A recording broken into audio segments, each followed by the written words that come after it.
Simon, nice to see you. We'll kick things off with injuries, please. How's the squad looking ahead of this one? Yeah, couple of injuries. Unfortunately, obviously Taylor had the nasty one last week, which will obviously rule him out. Jan Bednarak's still been struggling with his knee, so it's unlikely anything will change with that. So, and Albert Gromback's been struggling with an Achilles. So, with a couple out, so a little bit of adapting for this one. I know we're just about at the end of this season, but Arsenal is always a big game. So for you, how much are you looking forward to the challenge of the Premier League runners-up coming to town? Yeah, no, as I've said from day dot, it's every game brings its different challenges, and we know the quality that we've got coming to face us. The Premier League runners-up this year, so we know they're going to want to finish the season well, as we do. We know the qualities they possess. So, yeah, great challenge for us. We need to be right. We need to be right defensively, of course. But, yeah, look, at the end of the day, as I've said about all of these games, every game presents an opportunity. It's an opportunity for us to finish the season as well as we can. Spoke about playing with pride and passion, and that will be important on the day. But also being diligent with our work. But, yeah, look, again, for me and for the group of players, it's one we want to get over the line and finish as well as we can. Mikel Arteta is the same age as your good self. I just wondered what you thought of the job that he has done overall, I guess, at Arsenal, and how much you're looking forward to going up against him. I didn't realise he was 33. So, no, look, all of these challenges that, on a personal level I've faced over the last 7 weeks have been challenges which, when I reflect back, will have made me, better in every way from a footballing perspective. So, he's someone who had a top flight career. He's worked, at great clubs as a coach as well, currently at Arsenal, and where I think he's done an exceptional job. And, it's going to be another great challenge for me on a personal level to face a manager of his ilk. Last week in your press conference, I thought you said something that was particularly interesting, which was that as a footballer, you're paid to be robust with your disappointment. Do you think this squad has been able to learn, if you can take some of the positives from this season, do you think one of those positives actually is that sometimes the disappointment of something can make you stronger going forward? And have you seen that in this squad? Yeah, look, I think football's a little bit like life in many respects, that good things happen to you and bad things happen to you. Good times come, good times go, bad times come, bad times go. And I think what you learn along the way and how you absorb information and how you use it to make you stronger or use your experience to greater effect is important. So, I would say everyone this year at this football club, when we reflect, as difficult as a season it's been, you will have new layers as a person, you will have new layers as a footballer, or you'll have new layers in whatever your capacity is at this football club. So, it's part of that is being robust, and the more experience I think you have in life, the more robust you can be if you use it properly. So, all of us have had different challenges along the way this season. And what we do have now is the opportunity to get through one last game as well as we can. And there'll be a reset for everyone. There'll be a reset across the board. There'll be a different direction in terms of, going into the Championship next year. It was really important for us to build some sort of momentum and confidence. Not been an easy task, for myself, working with the situation in the group. And, me like them, I will have my reflection and hopefully a lot that I can learn moving forward. So, yeah, robust is the nature of it. It's sometimes easier said than done. And my job was to support the players as best I can through this period and drive the football club forward for 7 weeks as best I can. And I think overall, we stand there, we removed the points tally. We've had some really solid displays along the way, and and we spoke about sticking together as a football club. Very proud to be the person that stands on the touchline. And the next challenge is a big one, but it's one that I think if we apply ourselves well, we can compete well in. I know you mentioned the term not been an easy task there. For you, how much have you been able to enjoy this challenge? Because you do strike me as an optimist and someone that utilises growth mindset, if you like. So for you, I guess it's trying to get the balance right between feeling the disappointment of this campaign but also using it as fuel. And for you personally, if you could just tell me about whether you have been able to enjoy this challenge.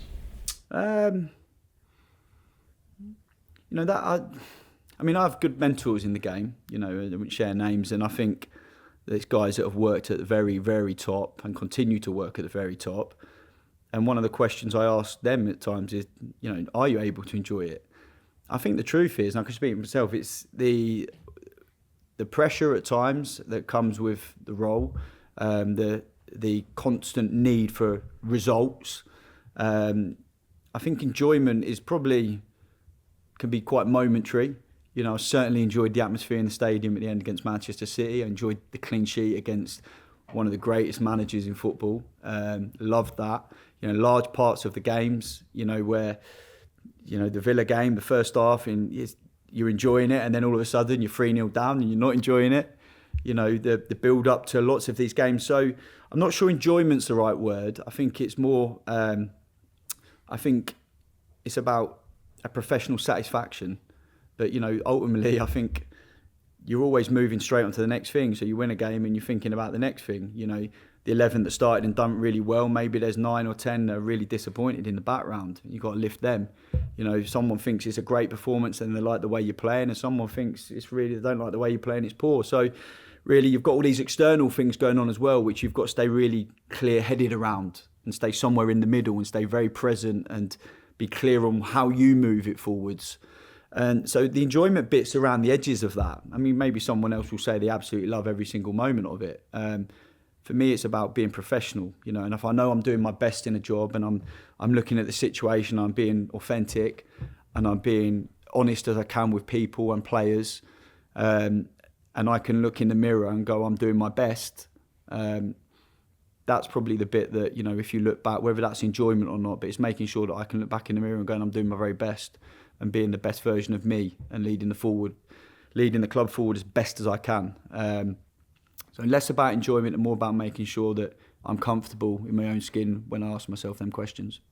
Football is about moments, isn't it? And I know you mentioned some there. So when you're able to feel those moments, and to use the word that you use, satisfaction, does it make you want more of it, want more of those moments at least going forward? Yeah, of course. But also, there's something really, the difficult times, I think, are the things that drive you on. That's where you really learn about yourself. That's where you really learn about culture. Culture gets tested not when it's easy and going well. Culture gets tested when it's difficult. So for me, being part of a healthy culture is always something I want to be part of. And the thing with football, and obviously I know Graham Potter well, and I remember him saying once that, if you make your whole life about the winning and losing in football, the extremes that come with that, it's almost unmanageable. So it's the bits, the chicken soup of the soul, if you like. Seeing Jay Robinson come on the pitch last week and do brilliantly well, that's a nice moment. Seeing the players have a really difficult time and still somehow, for a relegated team to find the energy and the passion to get a 0-0 against Manchester City, that's their moments that, you'll remember. But I'll also remember being 2-0 down against Leicester and thinking, this is hard. This is feeling tough. And thinking, what did I learn from that? What can I take from that? So that's growth. So it's about, taking the good times and the bad times, and, they come and they go, and it's like, what's the man or the person like consistently in spite of good or bad times? And some of them will be good moments, obviously. And yeah, they're nice, but also, being there with people when it's not so good and it's tough and sticking together, that's as rewarding as well. Just finally from me, in terms of being together, what support have you felt from the fans? Yeah, I fully appreciate that the fans have had a difficult year as well. They want to see, they turn up, they want to see their team win and do well, and it's been tough. It was tough for the 3 relegated teams last year in the Premier League, and it's been tough for the 3 this year. And it must be, everyone wants to turn up and have, really good home win, want to see goals going in, want to be able to celebrate goals, want to go back to the pub or their home and talk about, what was good about the day. And when you're losing games of football, it's tough. So I think the way the fans have stuck with us, has been top draw, and I'm absolutely full of gratitude for the support. That, I've moved to the local area, and, of course, sometimes when I'm going for my coffee, when I've been manager, I've sort of been creeping into the coffee shop thinking, what's going to say? But I've had great support, and the one thing that I know that this football club will always have is great support. And there's going to be years where it's not so good, and there's going to be years where it's really good. And the people that are there all the way through generationally are the supporters. The rest of us all come and go. So, you know, great support, and, you know, whatever happens moving forward, I remember the Man City game on a personal level with the supporters, you know, with great fondness. Thank you very much. And the way the fans stuck and grew with the team through the Man City game, and as the atmosphere got better and better as the game went on, and everyone could sense it, it was a great moment, one of the best moments of the season, no doubt about it. What's the chance they can replicate that again, you and the fans? Because it seems on the surface like a similar challenge to play Arsenal as it is to play Man City. Yeah, it's a really hard balance because, you know what, the one thing I've done in these 7 games is I've had to look at it and go, it's not about my philosophy and how I want to play football, because it can't be at the minute. Because the truth is, I inherited a team who have really struggled on, you know, not many points, and won many games, that have had some heavy defeats. So I was keen to make sure that the stadium can have something to cling on to in every game, and be in every game, and nearly get something out of every game. And probably that's tactically, you know, the way of working that I've gone after, because, you know, the evidence was there. If them bits weren't right and we didn't grow into games, we've all seen this year. I don't need to keep harping over previous games or results, but, you know, it was like, I don't want that to happen for this group of players, and I don't want it to happen for supporters. So we have made it our blueprint to be hard to beat and, you know, difficult team to score goals against. And some weeks that's gone really well for us, and there's been 1 or 2 weeks where that's got not so well. So hopefully, you know, we can, you know, be in this game and be hard to beat and grow with confidence as the game goes on. And yeah, we want to have, I spoke about a footprint every week, but the reality is, you know, getting both bits right is a real challenge. And we've gone after, you know, how do we be solid? How do we try and deliver clean sheets as best we can? And then we know we can, you know, we have scored goals. So, and that's been the blueprint. Mateus Fernandes was awarded the Fans Player of the Season this week, and the Daily Echo Player of the Season. His drive and determination on the pitch is something for a 20-year-old to see. What have you got to say about him and his first year in English football, and also about his potential? Yeah, look, I've worked with a lot of top young players, and the first thing I'll always sort of make the assessment on is what's their attitude like, and his attitude is top. I think Matty would be the first to say, look, you know, in terms of assists and goals, and, you know, there's another level to his game, and that's natural for someone 20-year-old playing in the Premier League in a team that's had a difficult year. So I think, you know, in terms of Matty as a lad and a character, you know, right up there, and you know, and I'm sure the other bits of the development in his game will come naturally with time. But yeah, he's great to work with. He's someone, obviously, at the start of his career, someone who's going to finish his Saints time. He's Kyle Walker-Peters. We haven't seen him for the last couple of games. I can't help wondering if he's protecting himself for a possible move in the summer, so he's fit, which I understand, I think. Could he get a swan song on Sunday after 5 years at the club? Could the fans see him, or is he unlikely to feature? Yeah, I think there's a balance with that, isn't it? That one, he had a nasty illness, and he's took a bit of getting over. And number two is, look, there, particularly once we move past the points record, I think there's naturally at this time of the year, you know, we're looking at 1 or 2 of the younger ones in and around the group. We're looking at, you know, I'm sure I spoke about momentum for next season. So, you know, there's 1 or 2 complexities that take place with that. So the honest answer with that is, at the minute, you know, that there's still probably a few assessments to be made around that. You know, we've got the under-21s that played in Manchester last night, travelling back. So, you know, there's conversations to be had. But what I can tell you is that Carl's been great to work with. I think he's been a great servant to the club. And, you know, whether he starts or not, I think he's someone who we can fully appreciate. Just leading on from what you just said then, can we presume the team might involve lots of players who may be here next season, or players in the academy on Sunday, to start getting that new changing room together, as it were? Well, look, there's some bigger picture stuff to be had as well, and I think when we spoke, you know, at the start of mid-time, it was about building momentum into next year, and part of that will be maybe looking at 1 or 2, making sure that people get the opportunity to feel it out. Maybe some younger ones, maybe some that haven't had much game time lately. So it's definitely something I think is completely normal that would be in our thinking. But we're also, in terms of sticking to the process, we're still 2 days away from the game. You know, we've got another training session tomorrow. We're still 1 or 2 that, you know, there's that we'd be chewing the fat over, a few conversations. Yeah, exactly. It's the most important thing, you know. So there's a balance, and not everything's black and white in terms of this situation. Okay. Just finally, you're obviously employed by the club as a first team coach. Can you assume, or do you know that you can carry on in that role after this season, whatever happens, whoever comes into the role as manager? Yeah, look, as I said from day dot, you know, for me, wanted to lead the club properly, wanted to make sure that, you know, the training ground's functioning as it should be, and, you know, the players are driven and training hard every day, that we're setting up the team as best we can. Great honour for me to do this job. Whatever happens moving forward, I'm sure when the time's right, the guys above me will let me know. But as it stands, you know, preparing for this game on Sunday, and that will remain my focus. Of course, thank you, Simon. Cheers. For 10:30, Alfred. Hi, Sean. Hi, Simon. Alfred. Just curious, if I can, when you snuck into those coffee shops, has anybody said anything to you?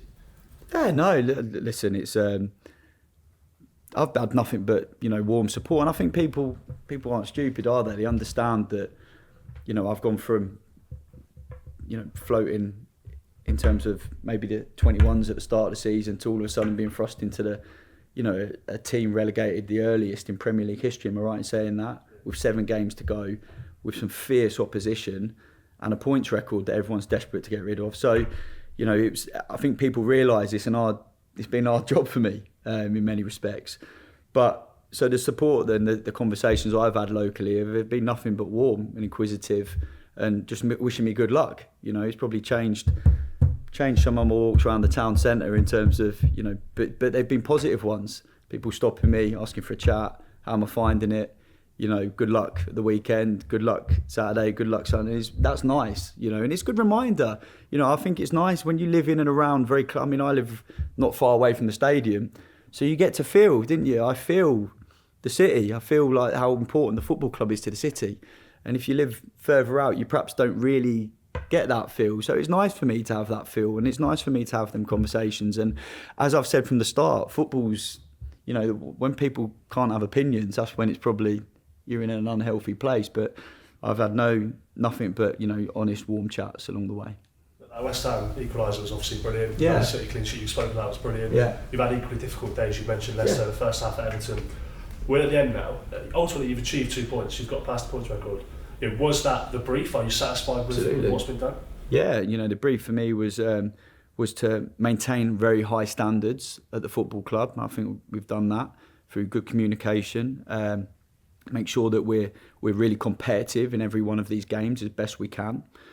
You know, more often than not, I think we have been that. And obviously, it's really important for everyone that we got past the points record. It's important for the players, important for the football club as a whole. You know, I'm really proud of how I've helped that happen. And again, I think it would be fair to say that this job wouldn't have been straightforward for a really, really experienced Premier League manager. You know, it'd have been tough. So, you know, my head's held high about what I've tried to achieve here in a short space of time. And, you know, like I said, supporting the players it's a big one. It's an hard one. You know, you can only pick 11 starting every week, and we've got a big squad. So finding that balance of honesty and professionalism, but, you know, you've got to have them difficult chats along the way. There'll all be good learnings for me along the way. But yeah, you know, I think in terms of what the owner and Johannes and Phil, Mark set out for me at the start, you know, they've obviously trusted me to do it and felt I was capable to do it. And I think for the main objectives overall, I think they've been achieved. I know you obviously haven't just asked you what you've been told, but I mean, you might not answer, but what would you like to do next season? What do you want to do? Yeah, look, again, I think once we get through Sunday, I'll have a period for reflection, and I think it's only right that I let the guys above me, you know, carry out their processes that they're clearly going through at the moment. And, you know, I've been really keen to point out I've not wanted to make this period about me. You know, of course, I care about my future, and that will become clear. But at the minute, I'm more thinking about how we get through Sunday as well as we can. No, fair enough. Thank you. Can I ask about Taylor Hull-Bellis, if I can? You mentioned injury. Is it an ankle injury? Yeah, he picked up a nasty injury, so it's going to keep him out a little while. So obviously, we're hoping he's going to be back as quickly as possible. And I'm still, you know, we're waiting for a bit of clarity on what the true timescales will be. But he's had a small bit of surgery in the week. I don't think it's anything that's going to be, you know, months and months and months and months. But it's certainly something that required a bit of attention. Yeah. Yeah, how much do we know? I mean, obviously he has the Euros with England potentially in a couple of weeks' time, and obviously for pre-season, it is a case of he would be fit for pre-season potentially. Yeah, again, I think he's in later on, so I'll get a bit of a full brief on what that is, and I feel in terms of the plan moving forward, I still think it's in the early stages. That's fine. And lastly for me, if I can, Joe Robinson didn't play for the 21s last night. Obviously, hopefully he'll be involved on Sunday. As a first team manager, it's always about the first team first and foremost. But is that a conversation you have? Do you think about the difference in sort of maybe development for playing that game versus what you might get on Sunday against Arsenal? Yeah, I think the one thing for sure is, if we are thinking about playing a younger player and it's still a question mark, I think giving them the optimal physical freshness going into a Premier League game against opposition such as Arsenal is absolutely logical. Jay's been part of the group now, since day dot, 6 weeks ago since I've inherited the role, and it's of course disappointing for the 21's result last night, but they've done fabulously well to be at that stage, and we've got a big game Sunday, so completely normal stuff from that point of view. Cheers. Simon, just looking beyond the game on Sunday, looking at the summer, how big of a task is the summer going to be for the club? Are you confident that they've got the right people in place to be able to rebuild ahead of the Championship? Are you confident the club is in as good of a position it can be after the season they've had? Yeah, I think the one thing about this football club is they've had the ability to bounce back, so there'll be people with that referential understanding and experience about what's required, what the best next moves are. I think the club can be really confident about the outlook moving forwards. Again, we've got some good young players in there. There's they've got a very supportive. We have a very supportive owner who I'm sure is, of course they'll have to be diligent of what normal decisions have to come with a relegation. I think we can be really confident and positive about how we bounce back. Actually, this on Sunday, but is there anything you can tell supporters about the appointment of a manager? Do you know anything about that? No. Just no worries.